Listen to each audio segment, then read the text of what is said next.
আছিস? হ্যাঁ বসে আছি। এলাম তোদের বাড়ি। আমি একটু বাইরে যাব। একটু চা কর দিকিনি, তোদের বাড়ি এলাম চা খেতে একটু।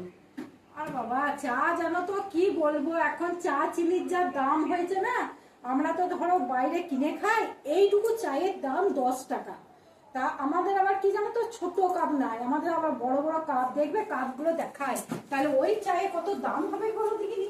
মানুষকে বলবে এইরকম দেখো কাপ দেখছো, সব বড় বড় কাপ, আর মানুষকে চা দিতে ওই জন্য ভয় লাগে।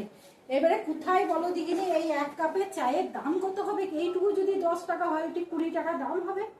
এবার খাওয়াতে সব ফ্রি, খাওয়াতে সবাইকে খারাপ লাগে।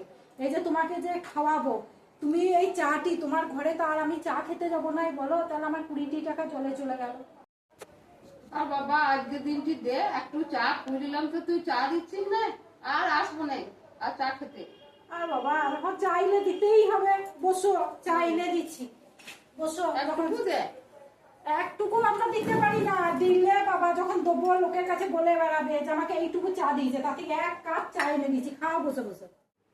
আমার চা ঠিক আছে, বড় কাপে 1 কাপ চা দিয়েছি, আনা একটা কাপ দে। আমি জানি, ওই জন্য এনে রেখেছি, তোমার তো আবার 2টো করে কাপ লাগে। ঠিক আছে আমি আসছি। হ্যাঁ আয় দেখি বাবা, ও আবার 1 কাপ চা দিয়েছে, ও শিফটে ঢেলে দেখি, ঢেলে দেখি।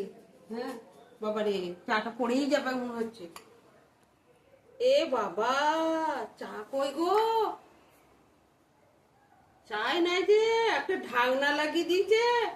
হায় হায়, যা কিপন মেয়ে, ও আমাকে 1 কাপ চা দেবে, ঢাকনাটা দিয়ে দিয়েছে। বন্ধুরা দেখো দেখো, 1 কাপ চা, এই যে 20 টাকা চা, এই যে আমাকে চা দিয়েছে।